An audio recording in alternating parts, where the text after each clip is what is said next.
नमस्कार, इस बुलेटिन में आप सभी का स्वागत है। आपके साथ मैं हूं नीता सिंह और सुर्खियों के बाद रुख खबरों का करते हैं। एसीबी की बड़ी कार्रवाई की बात करेंगे, जहां पर धरा गया है काली कमाई का धन कुबेर। कोटा के नारकोटिक्स उप आयुक्त ट्रैप मामले में एसीबी ने सहीराम मीणा को जज के आवास पर पेश किया। दलाल कमलेश जज को के सामने उसे भी पेश किया गया। एडीजे कोर्ट ने 1 दिन रिमांड पर दोनों को भेजा है।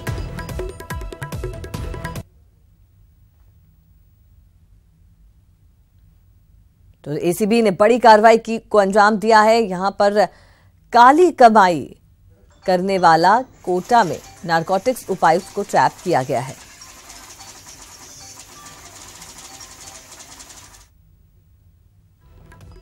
एसीबी ने सहीराम मीणा को जज के आवास पर पेश किया और साथ ही दलाल कमलेश को भी पेश किया गया। एडीजे कोटा ने 1 दिन रिमांड पर दोनों को भेजा है। और चलिए इस पर और ज्यादा बातचीत के लिए रुख करते हैं। हमारे सहयोगी शाकिर अली हमारे साथ जुड़ चुके हैं कोटा से। जी शाकिर, काली कमाई का धन कुबेर ही कहा जाएगा, क्योंकि नारकोटिक्स डिपार्टमेंट के उपायुक्त को ट्रैप किया गया है। क्या कुछ अब आगे का प्रोसेस रहने वाला है? जी देखिए अनीता, जब से ये कार्रवाई हुई है उसके बाद से ही लगातार बड़े बड़े खुलासे हो रहे हैं। जिस तरह की बड़ी काली कमाई उजागर हुई है, जयपुर में 80 से ज्यादा जो है भूखंड के दस्तावेज मिले हैं, पेट्रोल पंप के मालिक उपायुक्त पाए गए हैं। इसके अलावा जो है बड़ी मात्रा में नकदी बरामद हुई है।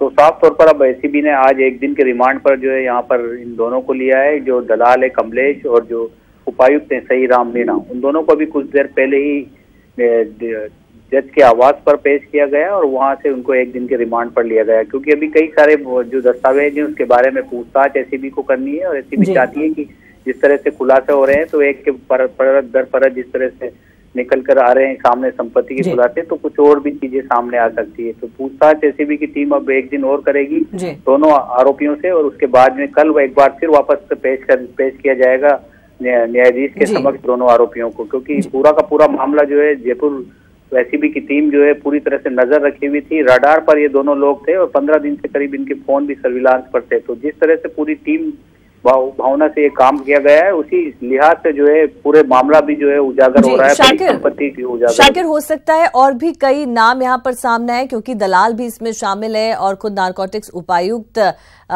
इसमें लिप्त थे। तो ऐसे में और भी कई नाम सामने आ सकते हैं।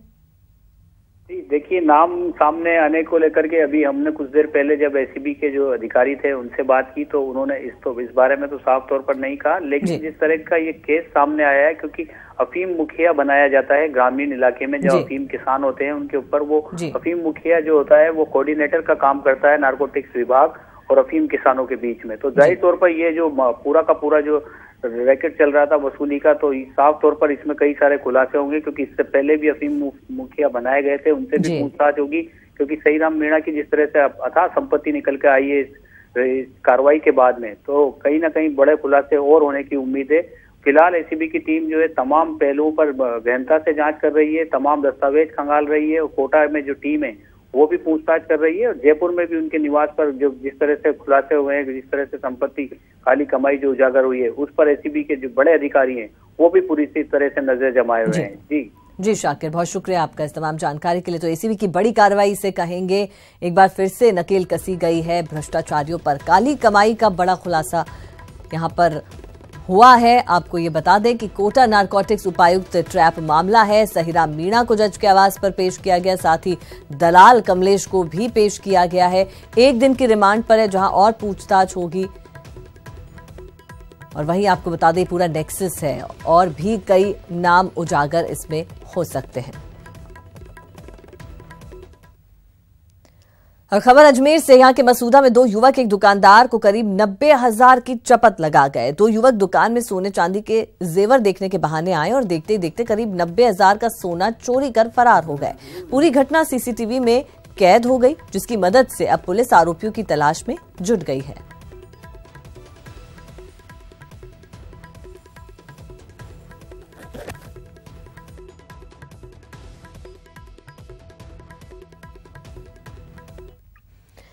पश्चिमी राजस्थान की धरती इन दिनों बूंद बूंद पानी को तरस रही है। नदियां तालाब सूख गए हैं, किसान बेहाल और मवेशी दम तोड़ रहे हैं। ये देखिए रिपोर्ट। बूंद बूंद तरसता पश्चिमी मरुथरा, मरुधरा में मौसम की मार, चारे और पानी की भारी किल्लत, मरुधरा में अकाल।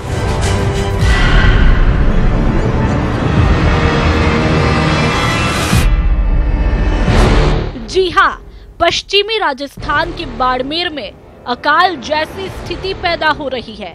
नदियां और परंपरागत स्रोत भी सूख चुके हैं और गांव में बिन चारे पानी के मवेशी भी दम तोड़ रहे हैं।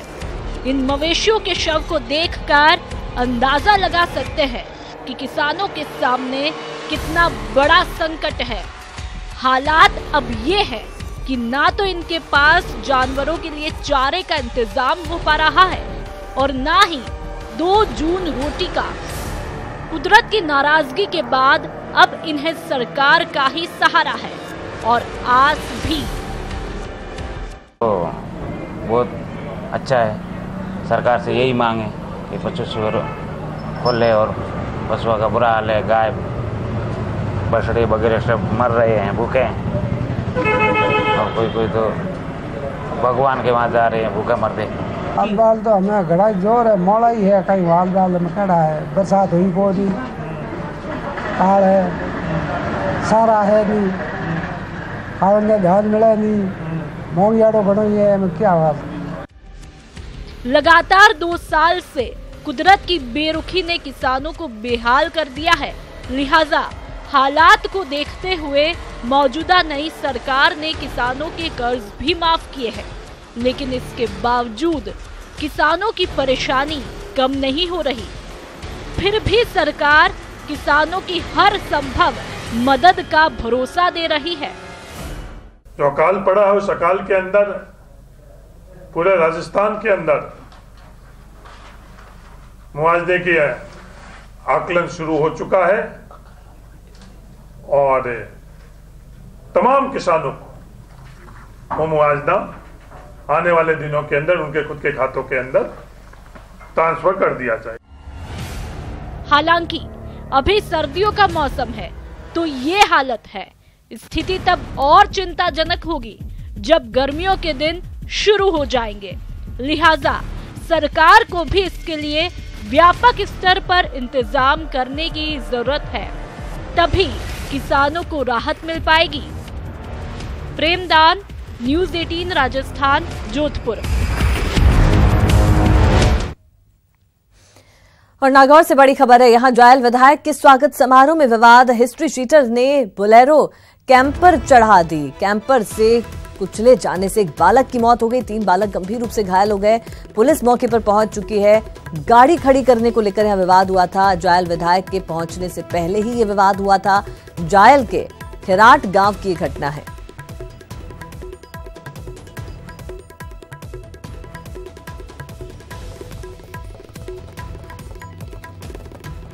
तो नागौर से बड़ी खबर, जायल विधायक के स्वागत समारोह में विवाद हुआ। हिस्ट्री शीटर ने यहां बोलेरो कैंपर चढ़ा दी। कैंपर से कुचले जाने से एक बालक की मौत हो गई, 3 बालक गंभीर रूप से घायल हो गए। पुलिस फिलहाल मौके पर पहुंच चुकी है। आपको बता दें, गाड़ी खड़ी करने को लेकर ये पूरा विवाद हुआ था और जायल विधायक के पहुंचने से पहले ही ये विवाद हो गया। जायल के खिराट गांव की घटना बताई जा रही है।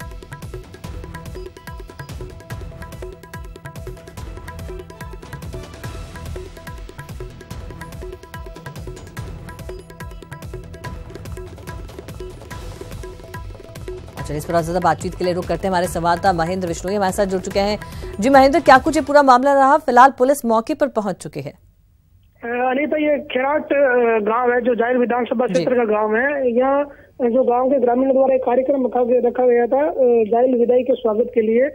इससे पहले एक छोटा सा विवाद हुआ था। तो गांव का हिस्ट्री शीटर है रामाकिशन, उसका गांव के सरपंच और अन्य लोगों के साथ विवाद इस बात को लेकर हुआ था कि जो रामाकिशन है वो अपनी बोलेरो कैंपर जो स्वागत स्थल है उसके ठीक नजदीक लेकर आ गया था।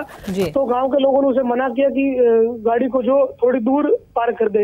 इस बात को लेकर विवाद हुआ तो रामाकिशन उग्र हो गया था और उसने तेज गति से कैंपर चलाई, जिसके चलते एक बच्चे की मौत हो चुकी है कैंपर चढ़ने की वजह से। महेंद्र मेघवाल है बच्चे का नाम, और 3 बच्चे घायल है और एक युवक भी इसमें चपेट में है। 2 जो बालिकाएं जो घायल हुई है उनकी हालत गंभीर बताई जा रही है। एक बालिका को अभी जोधपुर रेफर किया गया अगर मौके के हालात की बात करें तो कई थानों का पुलिस जाब्ता मौके पर तैनात है। साथ ही जो नागौर के एसपी है गगनदीप, वो भी घटनास्थल पर पहुंचे और मौके का मुआयना किया। जी महेंद्र, और विधायक भी क्या वहां पर पहुंचे उस कार्यक्रम में, क्योंकि कार्यक्रम उनके लिए रखा गया था, उनके पहले पहुंचने से पहले शायद ये विवाद हो गया था। ये पूरी घटना जाइल एमएलए मंजू मेघवाल के पहुंचने से पहले ही हो गई थी। इसके बाद जो कार्यक्रम है वो रद्द कर दिया गया।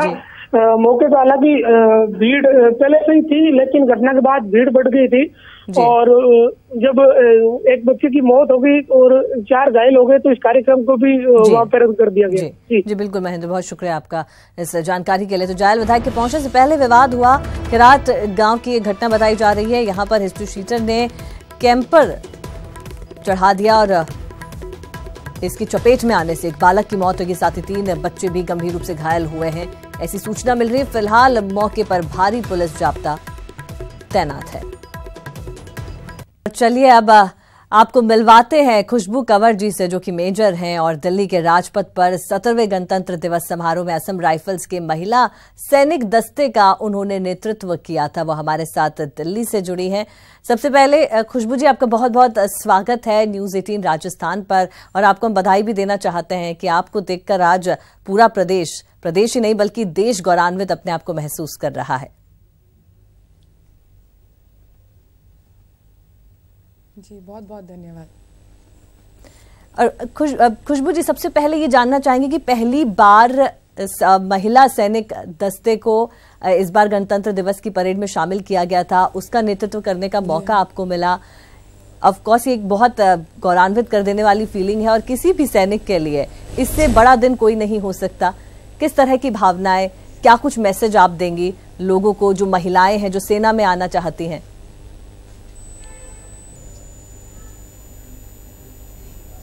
जी इस भावना को शायद शब्दों में बयान ना कर पाऊं।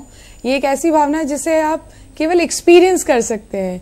एक ऐसा एक्सपीरियंस जिस एक्सपीरियंस का सपना लेकर हम पिछले 5 महीने से, ना केवल मैं बल्कि मेरी पूरी 148 सदस्यों की जो टीम है, हम इस सपने को पूरा करने के लिए दिन रात लगे हुए थे। और आज हम बेहद खुश हैं कि हमने अपना एक बेहतरीन प्रदर्शन देते हुए देश के सामने नारी सशक्तिकरण की एक मिसाल कायम की।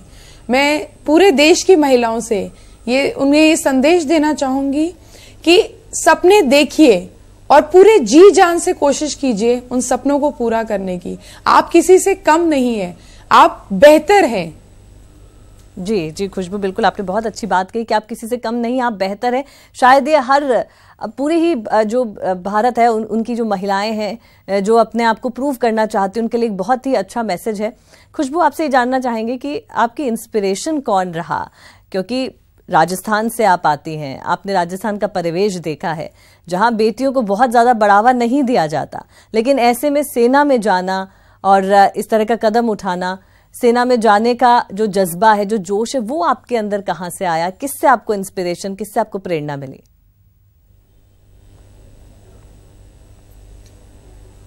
जी मुझे लगता है राजस्थान में जन्म लेना अपने आप में एक इंस्पिरेशन है, जहां पे हल्दी घाटी, महाराणा प्रताप, रानी हाडी, इस तरह के जो हमारे यहाँ पे पर्सनालिटीज हुई हैं जिन्होंने हमें शुरू से मोटिवेट किया है। तो राजस्थान की धरती पे जन्म लेना अपने आप में एक इंस्पिरेशन है। और रही बात वीर रस की, वो तो राजस्थान के कण कण में भरा है, तो ये कहना गलत होगा कि जी। रही बात बेटियों को आगे बढ़ावा देने की, मैं बेहद खुशकिस्मत रही हूं कि मेरे माता पिता ने सदैव मुझे सहयोग दिया। वो मेरे हर एक संघर्ष के दिनों में मेरे साथी थे। और आज मुझे बेहद खुशी है कि ये छोटी सी भेंट मैं अपने माता पिता को समर्पित करती हूँ, जिन्होंने मुझे हमेशा बढ़ावा दिया है। और मैं उन सभी बेटियों के माता पिता से गुजारिश करती हूँ कि आप मौका दीजिए अपने बच्चों को, अपनी बेटियों को आगे बढ़ने का। और मुझे पूरा यकीन है कि राजस्थान की हर एक बेटी ना केवल देश में बल्कि विदेश में भी अपना परचम लहराई। जरूरत है केवल एक मोटिवेशन की, जरूरत है केवल उनको बढ़ावा देने की, जरूरत है उनकी शिक्षा पर ध्यान देने की। जी बिल्कुल खुशबू, बहुत ज्यादा जरूरत है कि माँ बाप का सपोर्ट बच्चों को यहाँ पर मिले, और खासकर लड़कियों को अगर आगे बढ़ाना है तो परिवार का जहां तक सपोर्ट की बात है तो वो बहुत ज्यादा जरूरी हो जाता है। इस तरह से अगर आपको आगे बढ़ना है और अगर लाइफ में कुछ कर गुजरने की तमन्ना हो और परिवार का सपोर्ट हो तो शायद सब कुछ मुमकिन नजर आता है। खुशबू, अगर बात करें तो हालांकि आप कहते हैं कि आपकी पूरी फैमिली का सपोर्ट आपके साथ रहा है, आप जयपुर से बिलोंग करते हैं, कुछ ऐसी यादें होंगी जयपुर से आपकी जुड़ी हुई बचपन की, कुछ आप हमसे शेयर करना चाहेंगे कि किस तरह से आर्मी में आने का ये आपका सफर रहा?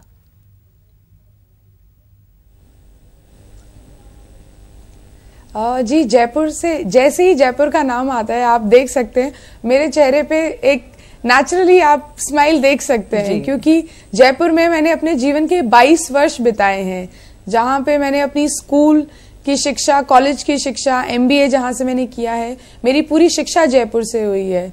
तो मैं बताना चाहूंगी कि जयपुर से काफी सारे आर्मी ऑफिसर्स रहे हैं, काफी कई लेडी ऑफिसर्स हैं जयपुर से जिनसे मेरा इंटरेक्शन हुआ, तो मुझे उनसे हमेशा एक प्रेरणा मिली कि यदि ये सेना में जाकर देश के लिए अपने आप को समर्पित कर सकते हैं, कि यदि आपको देश को सर्व करना है तो what can be better than wearing the uniform.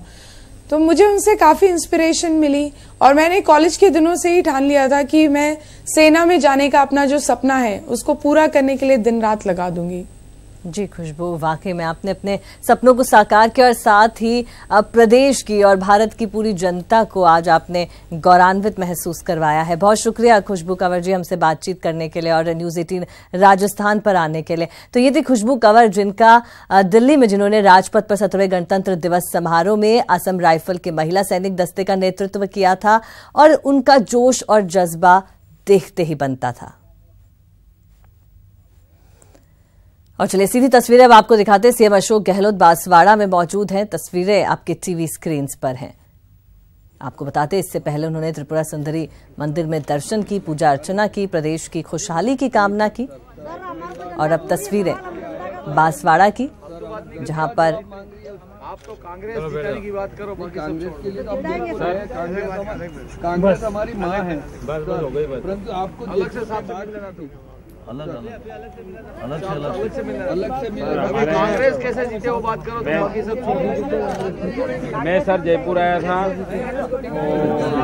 श्रीमान को नोट करवाया था। हमारे ब्लॉक के अंदर 22 गांव का सेटलमेंट हुआ था, जिसके अंदर सभी काश्तकारों की ज़मीन खुद कर दी और हाईवे रोड बना। उन काश्तकारों को न तो मुआवजा मिला, आबादी ज़मीन पे मकान बना रखे थे, उस ज़मीन को श्री सरकार कर दी, चरागाह कर दी, ढीलानामा कर दी, इस प्रकार कर दी।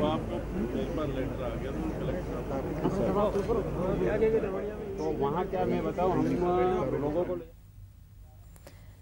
तो सीएम अशोक गहलोत बांसवाड़ा में मौजूद है। यहाँ पर सर्किट हाउस में वो आम लोगों के जो जन सुनवाई है वो हो रहा था। यहाँ पर लोग अपनी समस्याएं सीएम के सामने रख रहे हैं। इस बुलेटिन में फिलहाल के लिए इतना ही। देखते रहिए न्यूज़ 18 राजस्थान।